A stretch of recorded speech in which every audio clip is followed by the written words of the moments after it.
El vaquero salvó al apache, pero lo que ella le susurró cambió su destino. La tormenta llegó como si quisiera borrar el mapa del mundo. Primero el cielo se cerró en una cortina de carbón. Luego, el viento empezó a arañar las partes menos protegidas del rancho y la lluvia, densa y fría, golpeó el porche hasta hacer temblar las tablas. Nathan Walker, que había aprendido a leer el tiempo tanto como a cuidar el ganado, se quedó unos instantes junto a la ventana de su cocina, observando cómo la oscuridad barría la llanura. La chimenea aún chisporroteaba, pero fuera todo era agua y ruido, y relámpagos que iluminaban brevemente la silueta de las colinas. No esperaba visitas. Vivir solo lo había convertido en hombre de pocas palabras y más acción. No porque gustara de la soledad, sino porque la prefería a las promesas rotas. Tenía 32 años, manos marcadas por las riendas y la madera, y una casa que sostenía más recuerdos que voces. Aquella noche, sin embargo, un golpe en la puerta lo sacó de la costumbre con la misma brusquedad de la tormenta. Abrió sin ceremonias. Una figura empapada se pegó al umbral. Una mujer joven, el rostro cubierto de barro y sangre seca, el cabello pegado a la piel como ramas a la lluvia. No era una forastera cualquiera. Sus rasgos guardaban la dureza del terreno y una nobleza que no se prestaba a la compasión fácil. Llevaba un abrigo de lana raído y botas rotas. Su caballo detrás se sostenía apenas en la sombra, temblando por el dolor. «Por favor», dijo la mujer, «necesito refugio».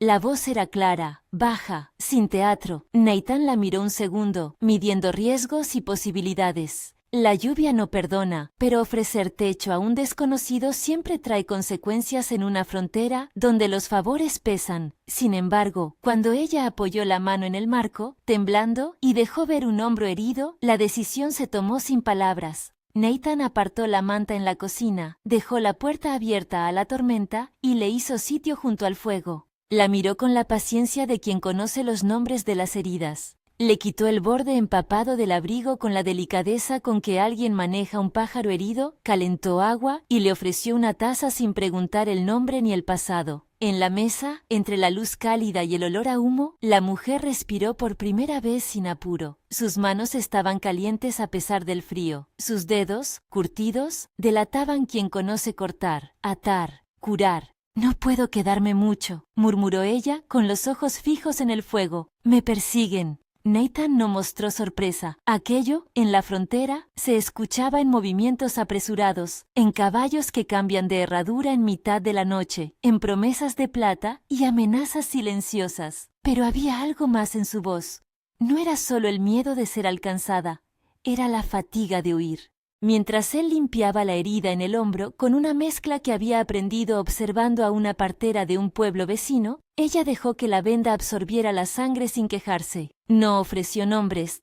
Nathan no preguntó por apellido ni por tribu, pero en un momento de silencio, cuando la lluvia golpeó con más fuerza y el caballo dejó escapar un relincho que cruzó la llanura como un lamento, ella inclinó la cabeza hacia él y casi sin sonido susurró algo que pareció cortar la noche. «No quiero volver a huir». La frase fue una hebra de voz en una habitación cargada de humo, pero para Nathan cayó con la fuerza suficiente como para desnudar una parte de sí mismo que llevaba años oculta, la posibilidad de algo que no fuera pasar de un lugar a otro con el saco a cuestas. Había creído que su soledad era elección. Aquel susurro la iluminó como la lluvia aclara el polvo viejo. Tal vez su soledad no era una fortaleza, sino una barrera que él ya no deseaba mantener. Lo que ella había dicho no pedía lástima, era una declaración de cansancio, de esperanza. Pidió un sitio donde no tener que huir. Nathan sintió, con algo parecido a estupor, que ese deseo le pertenecía tanto como a ella. Le ofreció una manta y más tarde, sin planearlo, le ofreció palabras que no se arrepentiría de decir.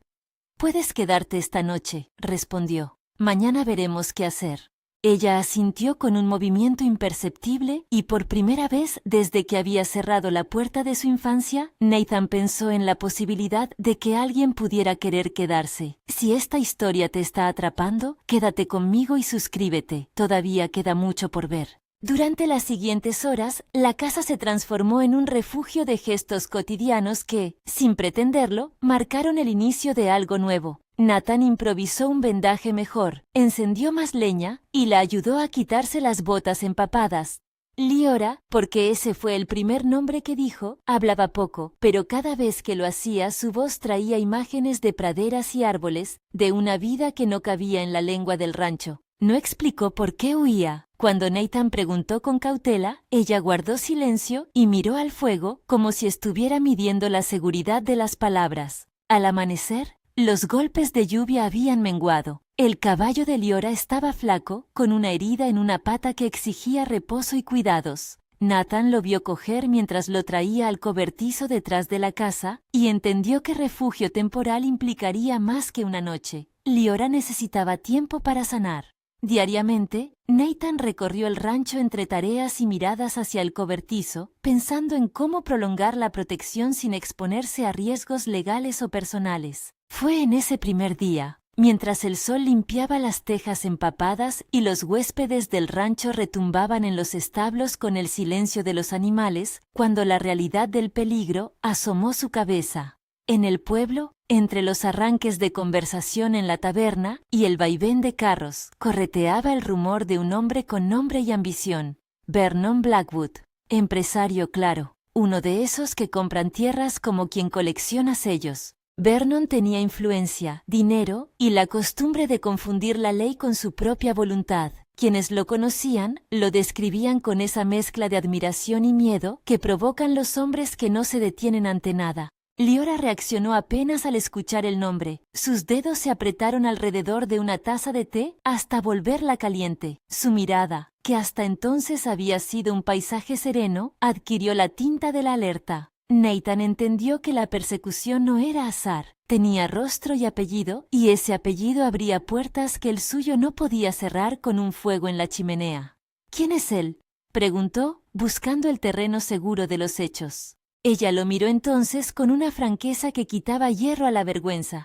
Cree que la tierra puede comprarse como si fuera un pedazo de piel. Vino con hombres que no le preguntan a nadie. Yo tengo familias, tierras donde nací, y él dice que esas tierras le pertenecen ahora. Pensé que... Hizo una pausa, y Nathan vio cómo la luz del mediodía le trazaba una sombra en el rostro. Pensé que dejándolo todo atrás, podría desaparecer. Nathan silenció 600 votos posibles y eligió uno claro: protegerla, no por ley, no por deber de cowboy noble, sino porque su propia vida, hasta entonces esquinada a la rutina, se movió hacia algo que se parecía demasiado a responsabilidad compartida. Al pensar en la manera más efectiva de salvarla, no acudió a pistolas ni a chalecos de cuero, pensó en papeles, en una cosa a la que Vernon no podía comprarle la voluntad: el reconocimiento público. Le habló de la ley como quien recita un mapa. En el condado, un matrimonio civil con testigos y un juez presente daba más seguridad legal que cualquier palabra de un extraño en una cantina. Era un remedio práctico, no perfecto, no mágico, pero ofrecía una barrera que complicaría a Vernon su pretensión. Liora lo escuchó con atención y en algún momento dejó de esconder el tambor de su respiración. ¿Crees que funcionará?, preguntó. Funcionará para ganar tiempo, contestó él, para que sanen tu caballo y tu hombro, para que la gente vea que no estás sola. Ella no dijo sí al instante, se sentó al borde de la cama y se limpió las manos en el delantal. En su mirada había una pregunta, no dirigida solo a Nathan, sino a la idea de elegir permanecer en un lugar que no era suyo. ¿Me ofreces un matrimonio de protección?, preguntó con una mezcla de humor tenue y fatiga. Nathan rió, una risa que parecía expulsar aire viciado de años de decisiones en solitario. No me gustas lo suficiente como para aguantar mis manías de por vida, dijo, pero sí lo bastante como para no dejar que te persigan por el resto del país. Si aceptas, lo haremos en la forma más honesta, ante un juez, con testigos. No es canje ni quedar bien con nadie, es legalidad, es seguridad. Ella lo miró largo rato. Bajo la lluvia, bajo las velas gastadas y las botas junto a la puerta, hubo un pequeño acuerdo no solo entre dos personas, sino entre dos historias que se rozaban. La de él, de quien creía que la estabilidad era una jaula, y la de ella, que había aprendido a medir distancias para sobrevivir. Aceptó porque estaba cansada de correr y porque, en el gesto del vaquero, vio la posibilidad de poner raíz en un lugar donde alguien la protegiera sin pedirle el precio de su libertad. En los días siguientes, la vida del rancho se llenó de una rutina que no parecía ensayada. Nathan la llevó en su caballo al pueblo para hablar con el juez Thomas Mackenzie. Presentó su caso con la sencillez de quien no sabe de atajos en papeles. Marcel, el escribano, redactó los formularios. Martha y Harold Peterson, vecinos de confianza, ofrecieron su testimonio. La ceremonia fue breve y sobria, un despacho de madera, la presencia de quien hacía de ley, en un lugar donde la ley tenía más dientes que en las promesas de los hombres ricos. No hubo misa pomposa, ni juramento ante toda la plaza, solo un intercambio claro de consentimientos, la firma del juez y la lista de testigos. La unión quedó registrada. Nadie se sintió engañado, todo se hizo a la vista del condado. Leora no fingió emoción. Había algo de alivio en su gesto, la certeza de que ahora, si Vernon quería arrebatarle lo que era suyo, se enfrentaría no solo a una mujer sola, sino a un hombre con nombre y a una comunidad capaz de declarar en voz alta lo que sabía. Nathan, por su parte, firmó con mano firme y mirada que no escapaba de la responsabilidad. El matrimonio, empezado como protección, asentó una promesa tácita: cuidarse el uno al otro dentro de los límites que ambos trazaran. La convivencia, al principio, fue un terreno de aprendizaje. No por inexperiencia con la compañía, Nathan había tenido trabajadores, vecinos y amigos, sino porque hasta entonces sus vínculos no exigían intimidad real. Leora enseñó a Nathan a reconocer plantas que limpian una herida y a escuchar los susurros del suelo para adivinar la presencia de animales. Él le mostró cómo leer las vetas del agua, cómo poner una valla para que el ganado no se disperse en las noches de tormenta y cómo arreglar una trampa para los coyotes. Compartieron comidas sencillas, guisos que ella prefirió sin demasiadas especias, pan recién horneado que él se empeñó en aprender a amasar y silencios que fueron perdiendo su borde. Las manos que antes habían sido instrumentos de trabajo y distancia se convirtieron en puentes. Él curando una ampolla en sus dedos, ella colocando una venda limpia en su muñeca cuando se cortó con una herramienta.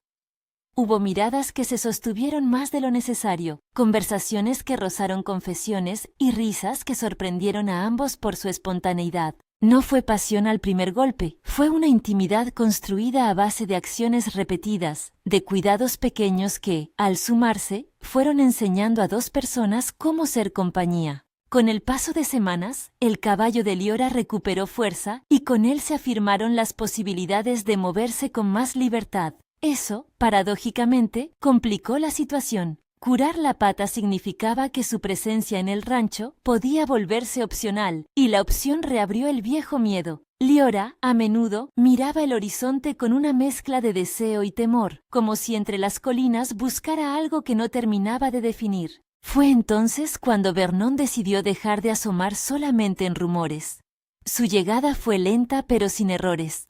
A finales de la tercera semana, un mensajero apareció en la puerta con el ceño en alto y una advertencia envuelta en frases elegantes. Vernon quería hablar, quería por fin aclarar un malentendido. Nathan había visto hombres como él, impecablemente vestidos, con la piel asignada al poder de quien domina lonas de contratos y billetes. Su primer acercamiento fue de palabra, preciso y falso como una moneda nueva. La oferta fue ambiguamente generosa. Comprar lo que afirmaba legítimamente suyo. Sus hombres esperaban, con la paciencia de quienes tienen órdenes y recursos, a que el cariño por la propiedad hiciera el resto. No sé cuánto cree que pueda pagarme, dijo Vernon en la plaza, con la seguridad de quien maneja el brillo de las monedas. Pero hay soluciones para todo. Sus palabras fueron como aguijones para la comunidad. La gente se agruparía detrás de quien pudiera protegerlos, y Vernon lo entendía.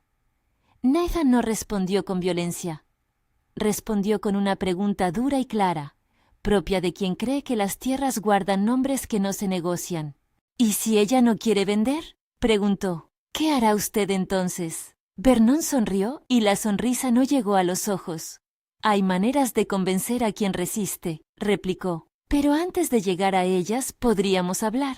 Usted sería un hombre sensato en aceptar lo mejor. Lo que Vernon llamaba hablar era una amenaza envuelta en cartón fino. Nathan comprendió que enfrentar a aquel hombre requeriría más que caballos y puños. Requeriría evidencia, testigos y la plaza llena de voces que no se pudieran comprar. Leora, por su parte, escuchó sin inmutarse con la apariencia. Sus ojos, hélices antiguas, ya sabían leer el peligro con más que el instinto. «Él no hará lo que dice», murmuró ella una tarde, cuando la luz del ocaso les cubría la cocina. «Lo hará en la forma que no esperas, con papeles que cambian manos, con hombres que no vuelven a casa». Nathan sintió la promesa de su protección convertirse en una labor pública.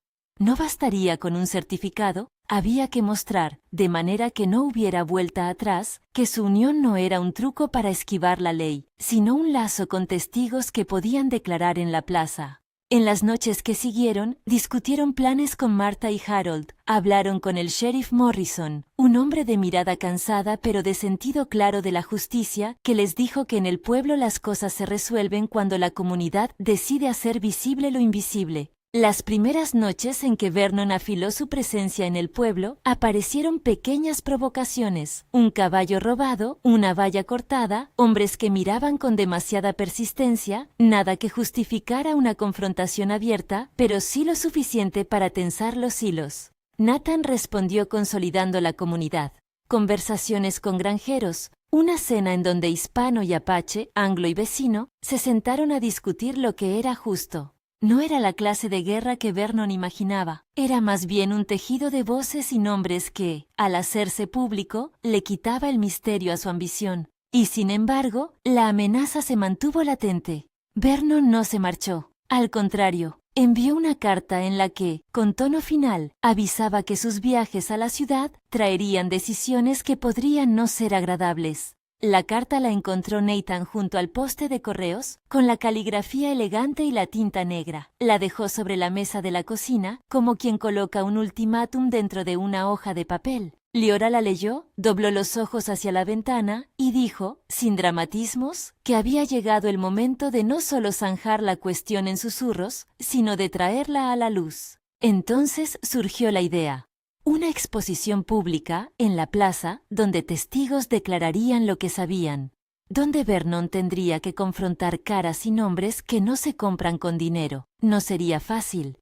Reunir testimonios, preparar el terreno, asegurar la presencia del juez Mackenzie y del sheriff Morrison, requeriría tiempo y estratégicamente elegir el día apropiado. Pero la determinación de Nathan, alimentada por el susurro que la primera noche había roto su costumbre, tomó forma de plan. En el rancho, antes de la noche en que todo sería puesto a prueba, Leora se quedó sola junto a la puerta mirando las colinas, con las manos cerradas en torno a una pequeña maceta que había plantado semanas antes. Había puesto allí algo que quería ver crecer, unas semillas que, según ella, su tribu solía sembrar para recordar un hogar.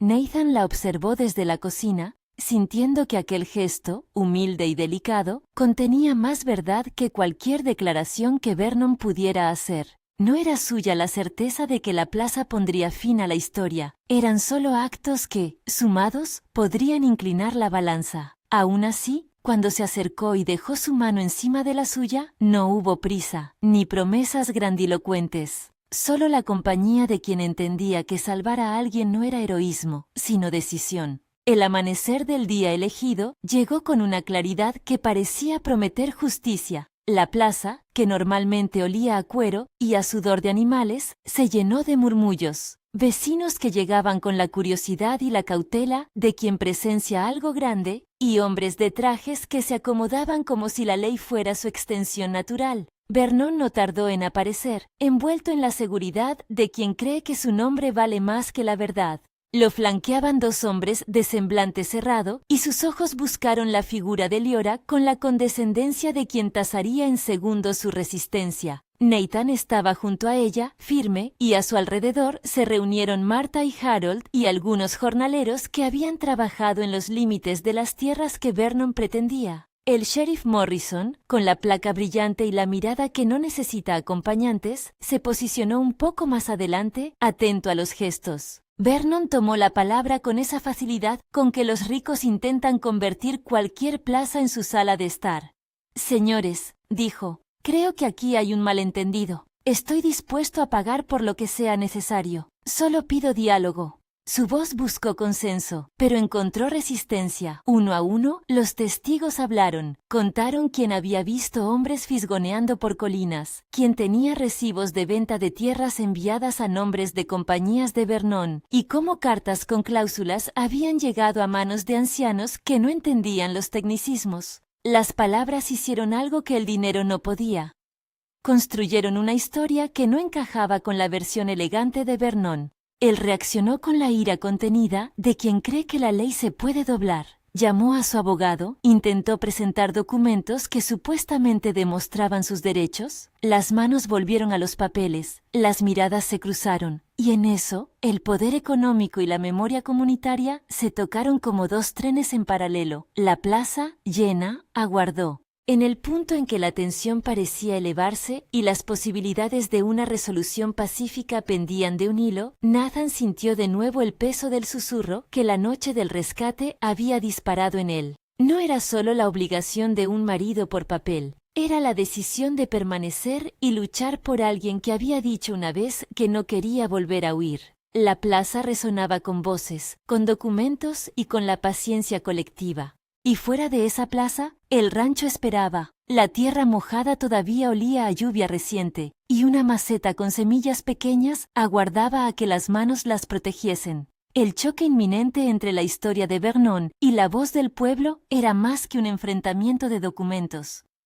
Era la prueba de que una decisión tomada en una noche de tormenta podía transformar la vida de un hombre que había elegido, por primera vez, no mirar hacia otro lado. La tensión se apretó como la cuerda de un arco. Mientras el sheriff acomodaba papeles y el sol subía un poco más, Nathan supo que cualquier movimiento en falso podría arruinar meses de cuidado. Leora apretó su mano con la firmeza de quien sabe que ya no huye, y entre el murmullo y el calor de la plaza, la historia aguardó su próxima palabra. Si al llegar hasta aquí te ha conmovido la valentía de Leora y la decisión de Nathan, dime en los comentarios qué gesto te ha tocado más. Y si quieres seguir la siguiente parte de esta historia, suscríbete y acompáñanos. El murmullo se hizo más denso, como si la plaza misma contuviera la respiración. Un silencio cortó la secuencia de voces y pasos cuando el juez Mackenzie alzó la mano, una señal pequeña pero con la gravedad de un martillo. Nathan notó a Leora un instante antes de que hablara. La tensión no le había borrado la compostura. Si algo mostraba a aquella mujer, era la costumbre de sostener la mirada en vez de huir de ella. Era una dureza templada en los valles de la paciencia. Que hable el primero que tenga algo que decir sobre la propiedad en disputa, dijo el juez con voz que no pedía permiso. Su trabajo, más que juzgar, consistía en poner sobre la mesa lo que la gente sabía. El primer testigo fue un jornalero que solía arrear ganado cerca de la colina que Vernon proclamaba suya. Su nombre era Eli, y habló con las palabras de quien no buscaba gloria sino verdad. Vi hombres de la cuadrilla de Blackwood marcando árboles hace casi un año, dijo. Vinieron con papeles y un tipo que dijo ser gestor. Les pagaron a unos viejos para que firmaran, pero esas firmas no fueron de aquellos hombres. Lo vi con mis ojos, murmulló. Unos asintieron, otros fruncieron el ceño. El abogado de Vernon, impecable en su traje, carraspeó y presentó un documento con timbres y sellos. Sus dedos rozaron la pergamena como si con ello pudieran traducir la ley en silencio. «Señor juez», dijo con la calma de quien confía en la palabra escrita, «aquí está la transferencia, firmas auténticas, documentos fechados y certificados, todo en orden». Nathan no era hombre de mucho saber legal, pero había aprendido a leer la intención tras los pliegues de un papel. Había algo en el aire de esos papeles que no olía a verdad, olía a fabricación. El sheriff Morrison, que mantenía la vigilancia a la vista, señaló sin dramatismo una esquina. «El sello», dijo. «El sello no coincide con el que usamos en la oficina del condado». El abogado de Vernon sonrió con suficiencia. «Hay sellos que cambian de impresora en impresora. En la ciudad no hay milagros con los sellos. Pero entonces Marta, la vecina que había ayudado a Liora a curar una mano, intervino. Era una mujer de mandíbula firme, acostumbrada a mirar a la cara a quienes venían a arreglar problemas por las buenas o por las malas. Yo vi como una carta llegó a la casa de mi hermano, dijo. Era una copia mala, con la tinta corrida. Yo la recogí y la llevé al correo. La llevé porque la firma no parecía la de don José, y yo conozco esas manos. La carta decía que don José había vendido, y mi hermano dice que nunca firmó. Don José era un hombre que no sabía leer bien. Eso lo sabe todo el pueblo. El abogado buscó otro documento. Esta vez se le escapó una palabra de impaciencia, falsedad. Vernon, al verle, reconoció que la plaza no era solo una tarima, era el lugar en que las historias se pegaban a la memoria de la gente. Para alguien que había construido su poder con contratos y silencios, la plaza era la pesadilla de lo que no puede comprarse, la voz de los que recuerdan. Liora estaba en silencio, pero sus ojos trazaban un mapa. Tenía en la bolsa del delantal algo que no había mostrado hasta entonces. Un trozo de cuero curtido con marcas de ganado y un pergamino arrugado que había guardado envuelto en tela para que no se humedeciera en la lluvia. No había querido exhibir aquello como un arma, lo había preservado como quien guarda un nombre. Ahora lo sacó y lo extendió sobre una caja vacía que usaron como mesa improvisada. Esto lo llevaba mi abuelo, dijo con voz clara. Nosotros marcábamos el ganado allí, y esas marcas están en los postes que hay en la colina desde que mi abuela recuerda. No es un contrato, es memoria. Y cuando vinieron a decir que la tierra ya no era nuestra, trajeron papeles, pero no las historias de los que vivimos aquí. El juez miró el trozo de cuero con atención. No era una evidencia legal definitiva, pero en un lugar donde los títulos muchas veces se sostenían en la costumbre, la memoria y el testimonio colectivo eran pesadas. El abogado de Vernon intentó desdeñar la pieza, pero su gesto no fue convincente. La gente conocía las marcas de los ganados, conocía los nombres de los viejos postes, y sabía que las palabras con tinta podían comprar muchas cosas, menos el recuerdo de generaciones. Aquel intercambio, sin que nadie lo planeara, mostró una verdad que Vernon no había contado. Sus papeles no eran la primera palabra sobre aquellas tierras. Había otros papeles, menos refinados, menos pulcros, escritos por manos que no sabían medir la tinta, y esos papeles hablaban también. Uno a uno, vecinos que habían trabajado los límites de esas tierras se acercaron. Un clavador de cercas trajo un trozo de tablón donde aún se veía una señal. Un pastor mencionó nombres de ganado que siempre habían sido del mismo lugar. Las voces se enhebraron y formaron una tela que no se podía romper con un solo contrato. Vernon notó que el ambiente cambiaba. La suficiencia de su voz se fue volviendo más áspera.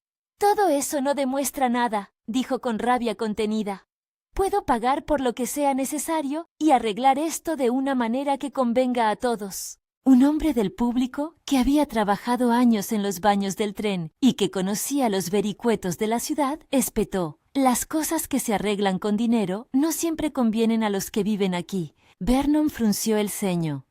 Sabía que si perdía la plaza, perdía algo que no estaba presupuestado en sus cuentas. La tranquilidad de poder andar por los cuartos de las alcaldías sin que nadie lo mirara de frente. Se volvieron los minutos tensos hasta que el abogado de Vernon presentó un sobre más voluminoso. De él salió un papel con un sello que parecía viejo, de esos sellos que la gente asocia con la autoridad.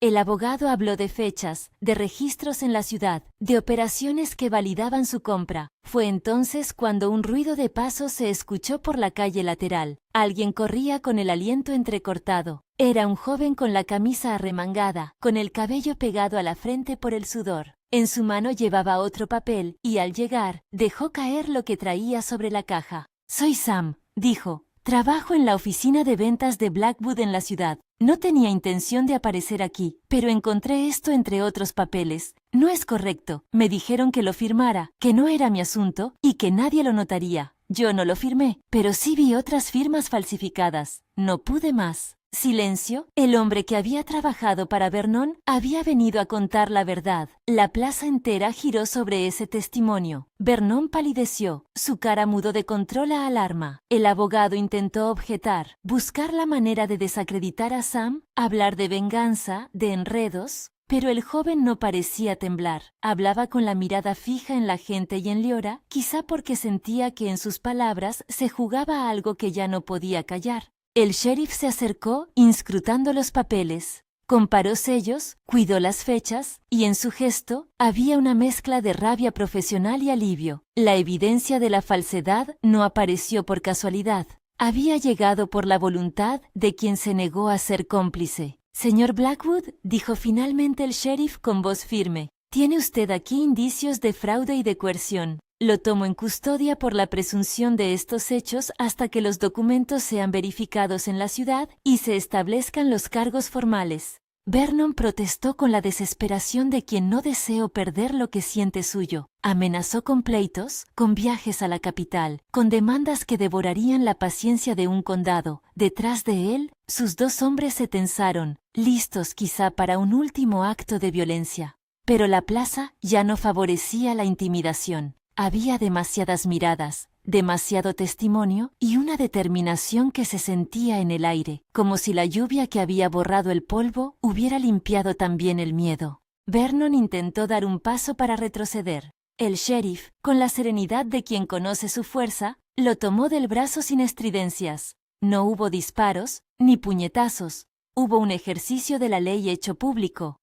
El hombre que pensó comprarlo todo fue llevado por las manos que antes le estrechaban lazos de conveniencia. La sensación que quedó en la plaza fue la de alguien que había sido desenmascarado ante su círculo. No solo perdía algo, perdía la máscara. Cuando los hombres de Vernon fueron escoltados fuera, la gente comenzó a dispersarse como si despertara. Había sonrisas contenidas, miradas entre vecinos, un sentimiento de justicia que no necesitaba palabras grandilocuentes. Liora se mantuvo junto a Nathan, los dedos entrelazados, con la calma de quien ha puesto su vida ante la vista de todos y la ha visto reconocida. «Lo hemos logrado», murmuró Nathan con voz baja, que solo ella podía oír. Ella apretó su mano y no respondió con palabras grandes. Sus labios se curvaron en una intimidad que valía por embajadores. No era el triunfo de un héroe, ni la venganza de una mujer, sino el resultado de la decisión de mantenerse, de nombrar por fin las cosas que eran suyas. Ese gesto, pequeño y sereno, cerró algo que no necesitaba más fuegos de artificio. La caída de Vernon no fue el final de los papeles. Quedaron trámites, denuncias que tomarían su curso en la ciudad y reuniones para asegurar que las escrituras falsas no prosperaran en otros lugares. Pero en el condado, la presencia de la pareja, la unión reconocida y la movilización de la comunidad habían logrado lo esencial, poner límites a quien consideraba que el dinero bastaba para apropiarse de lo ajeno. De regreso al rancho, la sensación era de una normalidad que se había ganado a pulso. El sol cayó sobre la llanura con una luz más limpia. El olor a tierra levantada por la lluvia se mezclaba con la hierba fresca. El caballo de Liora se había recuperado lo suficiente como para galopar brevemente con esa fuerza que parecía brotar de nuevo como si la libertad se hubiese consolidado en tendones y cascos. Durante las semanas que siguieron, Nathan y Liora no se recluyeron en celebraciones estridentes. La vida en el rancho continuó su curso con una cadencia nueva. Más risas en la cocina, más manos en la cerca, más conversaciones que llegaban hasta el crepúsculo. Liora se dedicó a plantar enseres que no eran solo plantas, eran memoria y promesa. Un huerto con hierbas que conocía por tradición.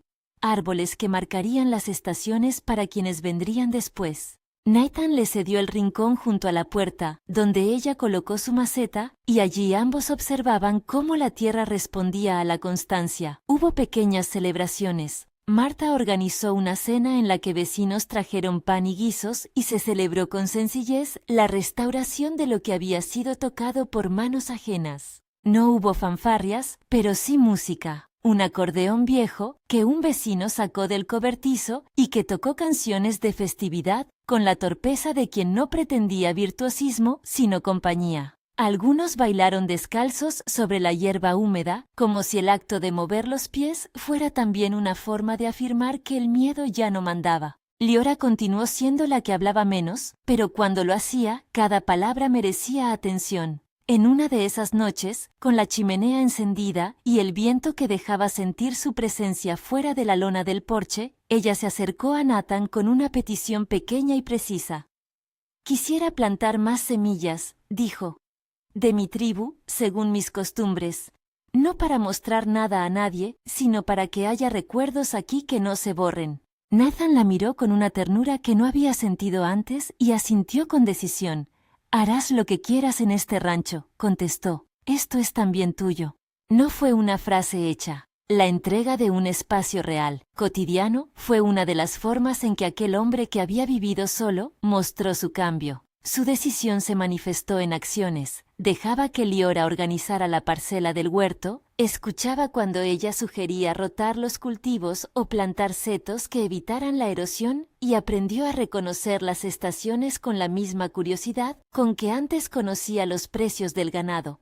Poco a poco, la gente que había dudado vio la transformación no solo en las acciones de Nathan, sino en la manera en que la pareja se movía en público. Sus conversaciones se convirtieron en pequeñas lecciones de convivencia, acordar los horarios de trabajo de la mañana, decidir juntos sobre el cuidado de los animales, sobre quién cavaría cuando llegara una sequía.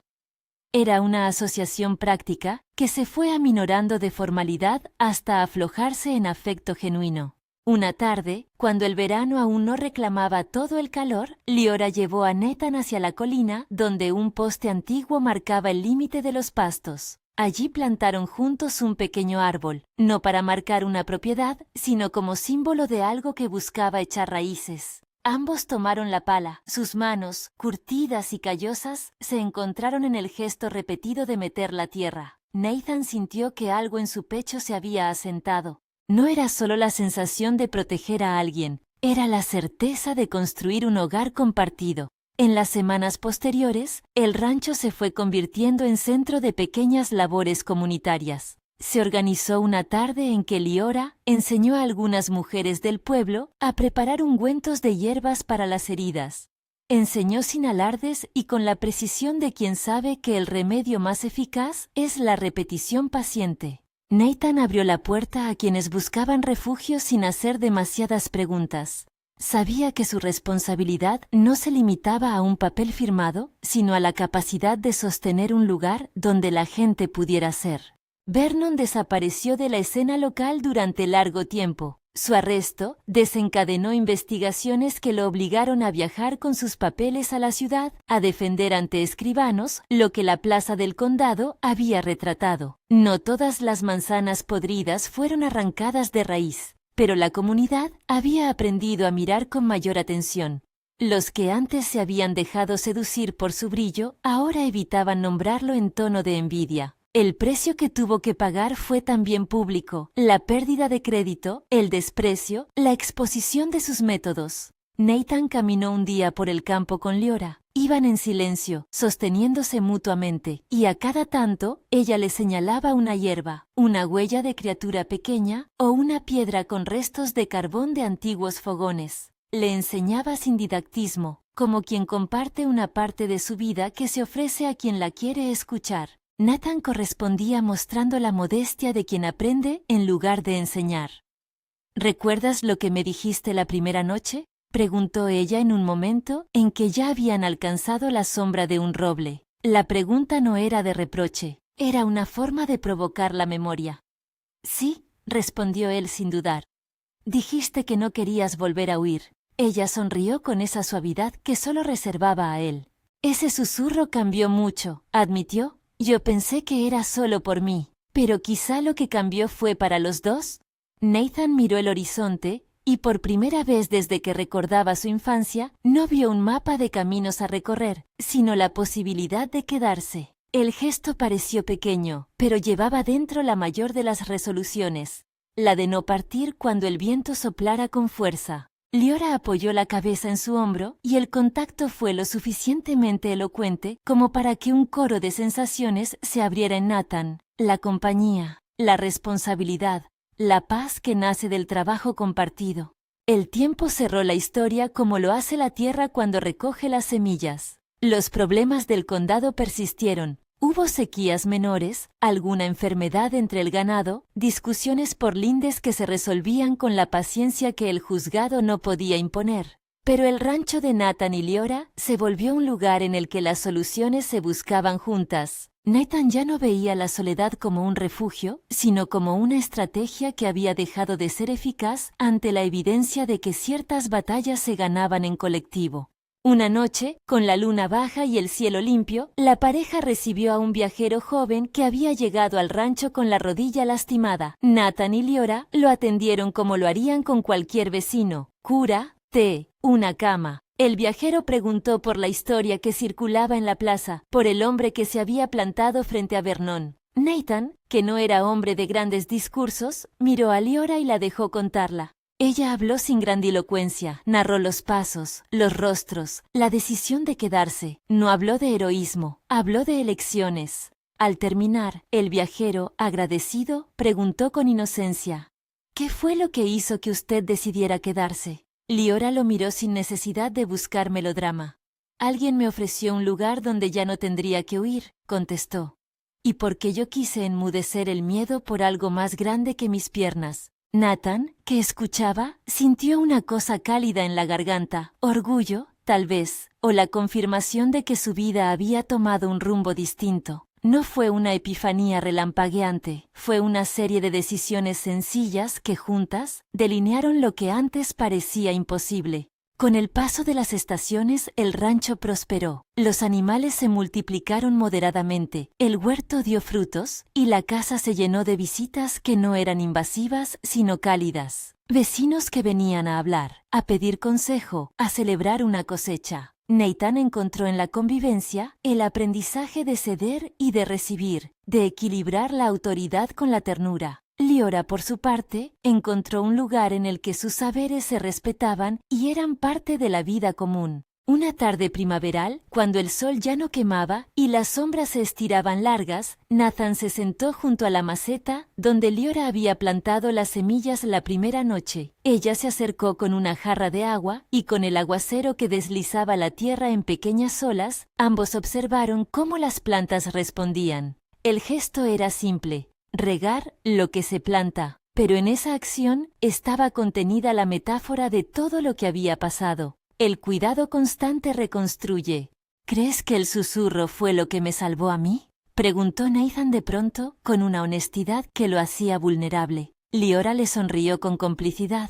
No te salvó sola, contestó. Fue el primer paso, el resto vino de que tú decidiste actuar. Sin tu mano habría sido una palabra que se hubiera secado. Con tu mano se volvió casa. El silencio que siguió no fue incómodo, fue agradecido. Nathan comprendió que su destino no había sido dictado por una sola frase, sino por la cadena de actos que la siguieron. Abrir la puerta, quedarse, casarse por ley, enfrentar al poder con la plaza llena de voces, plantar un árbol juntos, recibir al herido. El susurro había sido el primer hilo, pero el tejido se había hecho con manos compartidas. El rancho, con el tiempo, se convirtió en algo más que una casa. Fue un lugar de encuentro para quienes necesitaban cobijo, una dirección en la que la comunidad sabía que encontraría cuidado. Nathan y Leora no se volvieron figuras legendarias. Siguieron siendo vecinos sencillos que vivían con la consideración de no hacer a otros lo que a ellos no les gustaría que les hicieran. Su historia corrió de boca en boca, pero en su verdadera medida no eran una leyenda. Eran la suma de pequeños actos cotidianos que habían transformado la vida de dos personas. Una noche, cuando el fuego del hogar chisporroteaba y la luna delineaba las siluetas en el exterior, Leora se acercó a Nathan como aquella primera noche de lluvia. No había drama ni urgencia, solo la calma de quien ofrece una complicidad. ¿Recuerdas la primera vez que me oíste?, le preguntó. Lo recuerdo, contestó él. Eras pequeña en voz, pero enorme en lo que pedías. Ella apoyó la frente en su hombro y en ese gesto íntimo que no precisaba testigos, le susurró de nuevo, esta vez con la seguridad de quien sabe lo que pide. Quedémonos entonces, y hagámoslo bien. La frase fue breve y no necesitó más.